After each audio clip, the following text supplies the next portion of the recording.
Ready for Hanukkah.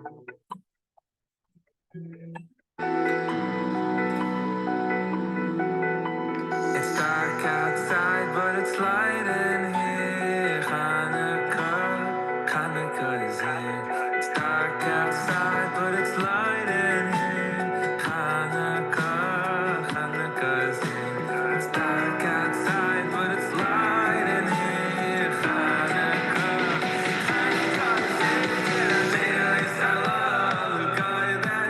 Gavra, envision the candles, envision the family, envision the friends. Look at the candle at the top left, like Kalali on the bus, feeling some Torah. Gavra Bezrat Hashem on the move, tapping to some Torah, very inspiring stuff. I need to see you two right now. It's unbelievable, unbelievable that everything we have at the moment is what we need to have. So I need to see you guys. You guys need to see, us. Unbelievable. And we need to be here learning some Torah. Hopefully we can connect to the Torah and the tefillot that we're about to cry out. So Chavra, 46 days until Hanukkah, 2 until Shabbos. We have a very special guest in Herzliya this Shabbos, Baruch Hashem. Sammy, I'm not referring to you. No, I'm referring to you. So, Tzil b'Shem Kol Yisrael for Pesach for Uven ben Yosef Asar Baruch Bas Yehudis Yonah Bas Bas Shir Bas Bas Sinai Uven ben Mani and every Neshama in Klal Yisrael. Grant us holy wisdom and intelligence, and let us always see all the things in the light of the holy wisdom they contain. And so, attach ourselves to you through everything in the world. Let us understand the constant messages and signals you send us to come closer to you. Maybe the signals. Maybe the messages are happening right now on the bus, or they're happening right now to the left of the street, or to the right of the street. We never know. We have to keep our eyes open. We have to keep our eyes open. Chavra halacha l'maisa. Hilchos Chanukah. The procedure for lighting the menorah according to our custom is as follows. On the first night, one lights the lamp that is on his right. On the second night, he adds a lamp towards his left, and to the left of the previous night's candle, and in this manner he continues each night adding candle towards his left. Each night he lights the additional candle first, and then turns and continues with the one to his right. It says here in the footnote, let's read the footnote. One should follow this procedure whether his menorah is located in the window or in the doorway. This is like what we spoke about a couple of nights ago. Additionally, he should position himself so that the menorah is on his right, so that when he begins to light, he encounters the added candle first, avoiding the need to extend his hand past the candles that he will not light first. Okay, beautiful. Bezrat Hashem. Let me just mark that so we know which one we're on tomorrow night. And see it there. So last night we accomplished Rabbi Nachman's soul. The second volume, Baruch Hashem, we're in Sichot 94. And Sichot 93, I got to tell you, was a hard one. It was a very hard one. Sammy could attest to that. It was a difficult one. But this one is just as hard. But let's just go weiter.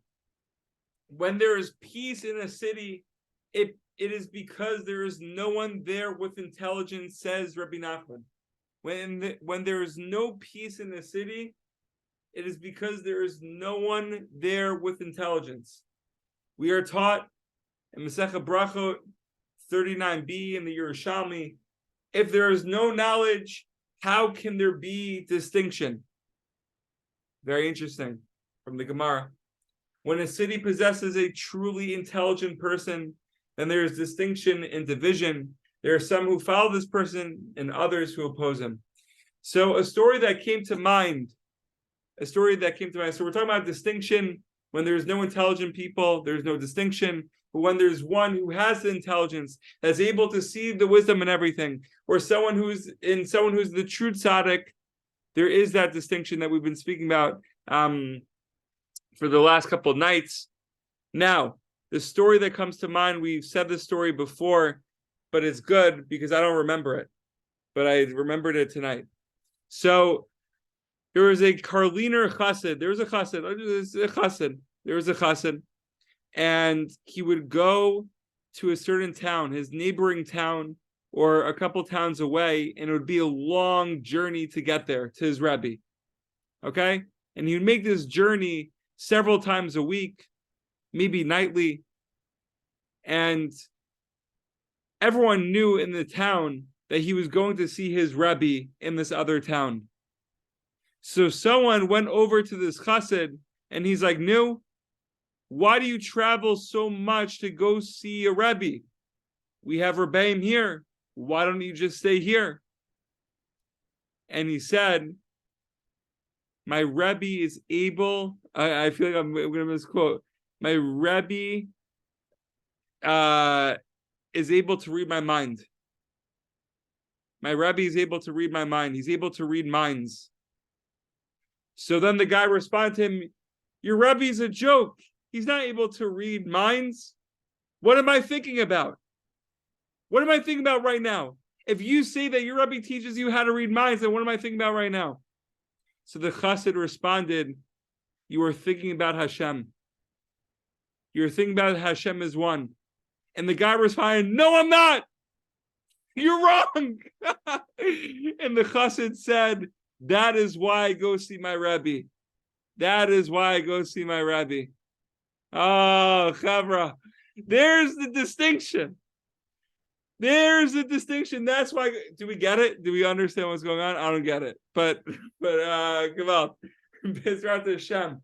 So there's some people who follow that Rebbe, and there's some people who don't.